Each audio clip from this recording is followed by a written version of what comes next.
அனைவருக்குமே வணக்கம். சற்று முன் கிடைத்திருக்கக்கூடிய ஒரு மிக மிக முக்கியமான செய்தி ஒன்று வெளியாகியுள்ளது. சற்று முன் செந்தில் பாலாஜி அதிரடி கைது, அதிர்ச்சியில் முதல்வர் ஸ்டாலின், இது மாதிரி பார்த்தீங்கன்னா செய்திகள் வெளியாகிருக்கு. ஸோ அனைவருக்குமே தெரியும், செந்தில் பாலாஜி அவர்கள் பார்த்தீங்கன்னா சட்டத்துக்கு விரோதமான பணப்பரிமாற்ற வழக்கில் வசமாக சிக்கி அதிரடியாக பார்த்தீங்கன்னா செந்தில் பாலாஜி அவர்கள் ஒரு 1.5 வருட காலமாகவே புழல் சிறையிலிருந்து இப்போ ஜாமீன் அடிப்படையில் இப்போ அதிரடியாக பார்த்தீங்கன்னா வெளியில் இருக்கார். ஸோ இதை எதிர்த்து அதிரடியாக செந்தில் பாலாஜி எதிராக பார்த்தீங்கன்னா வழக்கில் இறுதி விசாரணை. ஸோ தேதி பார்த்தீங்கன்னா இறுதி விசாரணை அவருக்கு உச்சநீதிமன்றம் அதிரடியாக தேதி வழங்கியிருக்காங்க. ஸோ இதன் அடிப்படையில் தான் செந்தில் பாலாஜியுடைய கதை ஒட்டுமொத்தமாக முடிய போகுது. இதில் கூட்டு களவாணிகள் அனைவருமே பார்த்தீங்கன்னா இதில் வசமாக சிக்க போகிறாங்க. திமுகவுடைய அறிவாலயமே பெரும் அதிர்ச்சியில் தான் ஸோ இருக்காங்க.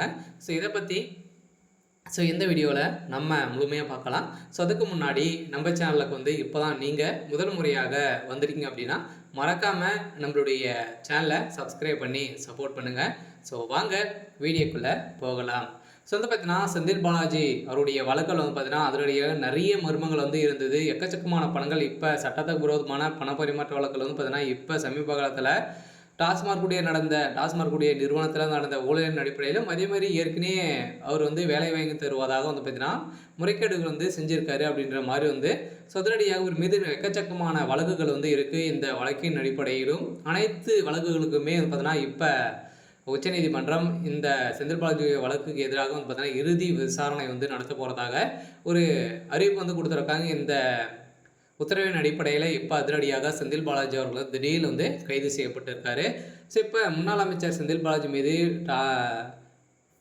டிரான்ஸ்ஃபார்மர் கொள்முதலில் பார்த்தீங்கன்னா முறைகேடு நடந்ததாக அறப்போர் இயக்கம் வழக்கு தொடுத்திருந்த நிலையில் இந்த வழக்கில் இறுதி விசாரணை தேதியை சென்னை உயர்நீதிமன்றம் தற்போது அறிவித்திருக்கிறது. இந்த டிரான்ஸ்ஃபார்மருடைய கொள்முதலில் ரூபாய் 397 கோடி முறைகேடுகள் பார்த்தீங்கன்னா நடந்ததாகவும் இதில் செந்தில் பாலாஜிக்கு மிகப்பெரிய பங்கு இருப்பதாகவும் வழக்கு தொடரப்பட்டிருந்த நிலையில் இந்த வழக்கின் இறுதி விசாரணை ஆகஸ்ட் 15ஆம் தேதி நடைபெறும் என்று சென்னை உயர்நீதிமன்றம் உத்தரவிட்டிருந்த நிலையில் இந்த உத்தரவின் பேரில் பார்த்தீங்கன்னா நடக்காத நிலையில் நாளை முதல் பார்த்தீங்கன்னா நாளை மறுநாள் இருந்து செந்தில் பாலாஜி அவர்களுக்கு டார்கெட் பண்ணி செந்தில் பாலாஜி அவர்கள் இப்போ அமலாக்கத்துறை கஸ்டடியில் பார்த்தீங்கன்னா இப்போ இருந்திருக்காரு. இந்த தான் திமுகவுடைய தலைமையகம் பெரும் அதிர்ச்சியில் இருக்காங்க. பார்த்தீங்கன்னா செந்தில் பாலாஜி அவர்கள் உண்மைகள் ஒப்புக்கொண்டாரு அப்படின்னா திமுகவுடைய தலைமையகமே கூட்டாரமே அழியக்கூடிய அளவிற்கு பார்த்தீங்கன்னா அனைவருமே கைது செய்யப்படுறதுக்கான நிலை வரும். இருந்தாலுமே என்ன நடக்க போகுது அப்படின்றத வெயிட் பண்ணி பார்க்கலாம். இது மாதிரி செய்திகளை தெரிஞ்சுக்கணும் அப்படின்னா மறக்காமல் நம்மளுடைய சேனலை சப்ஸ்கிரைப் பண்ணி சப்போர்ட் பண்ணுங்கள். தேங்க்யூ.